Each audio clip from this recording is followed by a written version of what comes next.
Allora, io ho iniziato il mio volontariato dai tempi del liceo. Ho iniziato facendo volontario in un canile e da là poi piano piano ho continuato questo percorso. Sono arrivata all'università, appunto mi sono iscritta a medicina veterinaria, sono entrata e adesso ho completato gli studi e nel corso del tempo sono passata a recuperare poi conigli e piccoli mammiferi che sono gli animali che più mi appassionano. Quando ho iniziato a fare volontariato non sapevo che sarei riuscita a diventare un veterinario, ovviamente era il mio sogno, quindi felicissima di esserci riuscita. Essere sia volontario che veterinario ha i suoi pro e i suoi contro. Gli animali che io recupero li seguo io, gli adottanti stessi sono più tranquilli. Spesso e volentieri mi ritrovo di fronte ad animali che non possono essere tenuti dai proprietari per problemi di salute gravi. Il veterinario non deve essere un volontario, cioè un veterinario è un professionista, è un medico, deve fare il veterinario. Poi il volontariato è una cosa in più che possono fare tutti, non solo i veterinari, quindi è sbagliato pretendere che il veterinario, solo perché è veterinario, debba per forza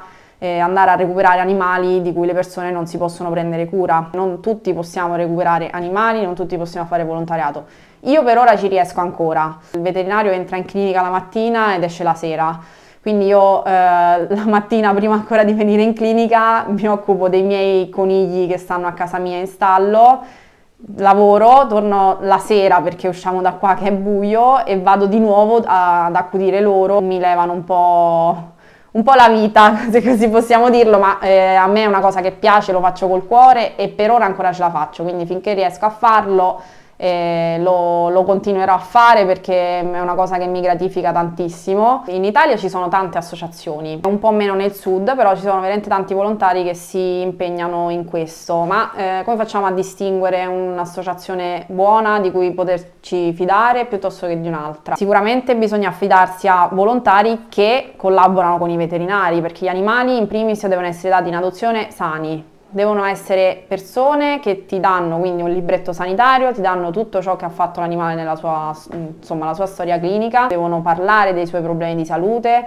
dire se possono essere gestiti o non possono essere gestiti, devono essere persone chiare anche per quanto riguarda il punto di vista comportamentale. Una cosa diciamo importante è quando i volontari si preoccupano di affidare l'animale alla famiglia adatta a quell'animale. Se dall'altra parte incontro un volontario che mi fa domande su come vivo, che stile di vita ho, chi sono i componenti della mia famiglia, mi chiede se sono seguito da un veterinario esperto in esotici, sicuramente è un volontario molto scrupoloso e sicuramente è una persona di cui ci si può fidare. Fidarsi di persone che effettivamente ci mettono la faccia. Il volontario è colui che recupera quel coniglio, si occupa del coniglio, quindi sa tutto di quel coniglio e poi lo dà in adozione. Questa è una cosa importantissima. Il volontario che ti chiede il rimborso spese vuol dire che è un volontario che ha portato l'animale dal veterinario, vuol dire che è un volontario che recupera tanti animali, che quindi sa come funziona il mondo della veterinaria per quanto riguarda i conigli, sa che ci sono delle spese importanti, sa che è importante trovare un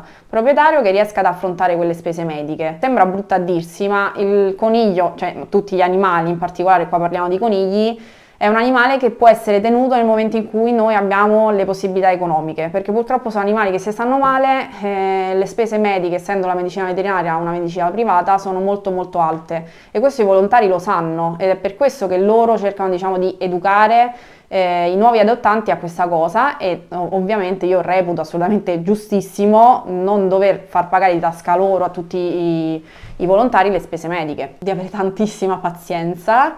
Avere tantissima pazienza, non tiratevi d'animo perché purtroppo il mondo del volontariato regala tante gioie perché veramente per me la gratificazione più grande è quando un animale viene salvato e dato in adozione e va a stare felice, ma dà anche tante amarezze. Bisogna tollerare e sopportare certe situazioni che magari a noi non piacciono. Tu non puoi andare a litigare con il cedente perché sennò gli animali non te li dà più. Quindi diciamo queste situazioni le devi un po' ingoiare, devi farti amici, quelli che per te non dovrebbero essere proprio nella lista delle persone, tutto in funzione ovviamente del bene dell'animale. In più devi avere tanta pazienza per seguire i tuoi adottanti. Molti hanno molte ansie, quindi ti scrivono in continuazione, ricevi telefonate fuori orario, una serie di situazioni un po' spiacevoli, però ecco cioè se si è portati a questo e lo si fa effettivamente in funzione dell'animale, poi diventa una situazione superflua. Un altro consiglio è non annullatevi, non lasciate la vostra personalità e la vostra vita in mano al volontariato e cercare di mantenere un po', appunto, un po' di tempo libero per voi e non dedicarvi al 100% a questa cosa, perché almeno secondo me poi diventa veramente tanto inglobante. Sicuramente sono gli errori alimentari. Purtroppo in commercio si trovano tantissimi alimenti che contengono semi e cereali, alimenti che il coniglio non può mangiare e non deve mangiare, che costano molto poco. La persona che si approccia ai coniglietti del negozio o appunto a persone che fanno cucciolate e poi regalano questi coniglietti senza fare i controlli, con anche tutte le intenzioni più buone, vanno in negozio, si fanno consigliare dai negozianti, trovano questi prodotti che costano poco e decidono di comprare questi. Perché bisogna evitare questi alimenti? Perché il coniglio si è evoluto per mangiare sostanzialmente solo erba ed erbe di campo, quindi fieno illimitato, il fieno non deve mai mancare. Erba, se ne abbiamo la possibilità, è un'ottima cosa da integrare. Non tutti abbiamo possibilità di dare le erbe di campo perché magari viviamo in città, e quindi le verdure e pellettati che sono diversi dai mangimi di cui vi parlavo prima, perché dobbiamo sempre leggere la composizione. Devono essere composti appunto principalmente da erba ed erbe, oppure pellettati 100% fieno. La fibra deve essere in alta percentuale nella dieta di questi animali per favorire la consumazione dentale, perché loro hanno i denti a crescita continua, quindi alimentazioni errate che non favoriscono la corretta masticazione possono predisporre l'animale ad avere poi punte dentali, problemi di malocclusione, insomma problemi che diventano cronici e che danno veramente tante rogne sia all'animale che al proprietario.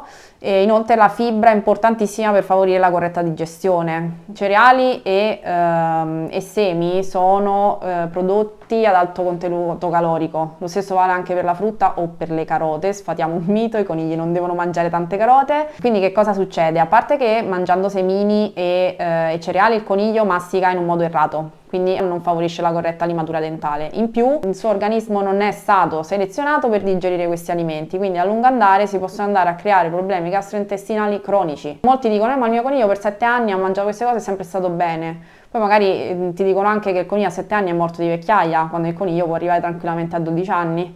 Così come possono portare a problemi acuti, quindi grosse quantità di semi, cereali, in generale carboidrati e zuccheri possono favorire la fermentazione intestinali dei batteri, se così passatemi il termine per capirci, batteri cattivi che sono presenti nell'intestino, che sono i gram positivi. Queste fermentazioni anomale possono causare coliche, che sono molto dolorose, sono condizioni molto dolorose. Quando il coniglio sente dolore smette di mangiare, smette di defecare e abbiamo tutte le conseguenze del caso. Se non si interviene può portare a morte l'animale. Si pensa erroneamente che siano animali da gabbia. Il coniglio in gabbia non deve vivere, il coniglio in gabbia soffre la reclusione, è un animale che deve poter correre, camminare e saltare.